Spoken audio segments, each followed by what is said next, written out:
Oh, we're gonna get into it today, folks.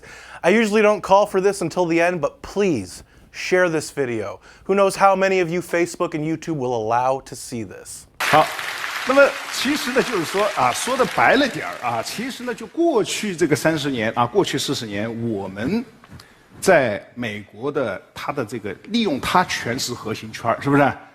就是我们在美国的权势核心圈啊，我们有我们的老朋友。That being said, I'm just gonna say one thing. China is the world's biggest enemy. Hey everybody, thanks for joining me one more time for Things That Need to Be Said. For MRC-TV, I'm Nick Kangadis. I did a video a little while ago where I spoke about why China sucks. I don't believe I went far enough because China deserves so much more scrutiny than that. This is just going to be part 1, which will focus on the radical media and social media. In the coming weeks, I will also be reporting on the tentacles China has or has had in some of our politicians, Swalwell, as well as how some of our American companies have kowtowed to China in order to secure cheaper labor, parts, and see profits with enough numbers to the left of the decimal that would make your head spin. Basically, I've had just about enough of the establishment, big American companies included, who have capitulated to, covered for, and have gotten in bed with the communist Chinese government over the last few decades. I'm going to make this very simple for everyone, just in case anyone doesn't understand where I'm coming from. China is the scourge of the earth. Today, though, let's talk about the big tech giants, in particular Google and Facebook, and the print media who have so discredited themselves both on paper and online. You know those oh-so-reputable fact-checkers that Facebook has?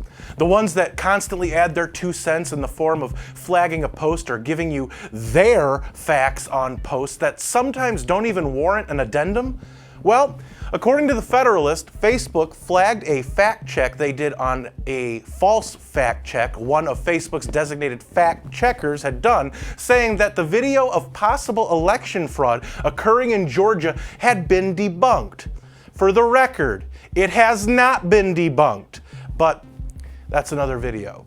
The point is that the Federalist did a little digging and reported the following. Quote, according to Lead Stories, which relies on funding from a mix of Silicon Valley tech giants Google and Facebook, in addition to Chinese-operated ByteDance headquartered in Beijing, allegations of unmonitored ballot counting in Georgia based on footage released last week supporting Republicans' timeline of events bear no merit. Federalist senior editor Molly Hemingway pointed out in the censored article serving as a fact check to the fact check that Lead Stories merely regurgitated talking points from government officials that fly in the face of sworn affidavits from Republican observers and contemporaneous news accounts that corroborate to the point Republican charges that poll watchers were told counting had ceased at one polling site while officials kept counting, which is illegal, unquote.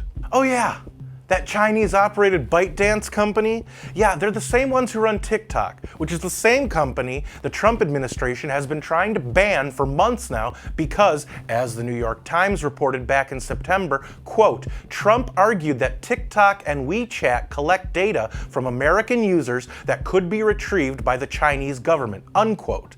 The funny part about this specific article? The New York Times also provides the article in Chinese. Speaking of the print media, they all get money from China too.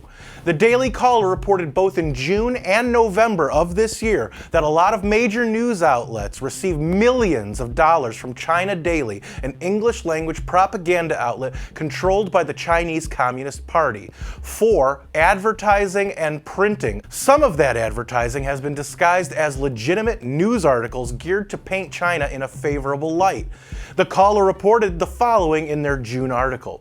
Quote, one of China's main propaganda outlets has paid American newspapers nearly $19 million for advertising and printing expenses over the past 4 years, according to documents filed with the Justice Department. $19 million! So which outlets have received money to publish Chinese propaganda? Now again, this is according to the DOJ under FARA, the Foreign Agents Registration Act.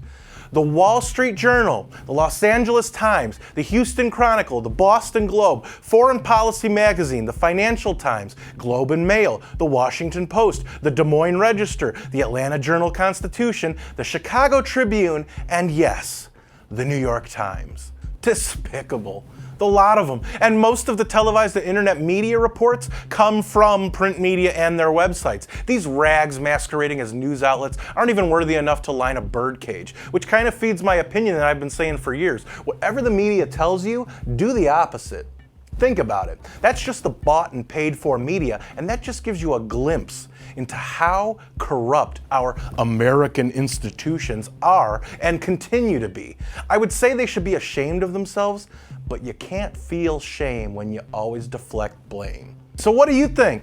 Are you interested to find out more about China? Is what I'm saying making sense? Are these things that need to be said? Let me know in the comments, where I read most and respond to some. And don't forget to dump Twitter. Join me on Parler.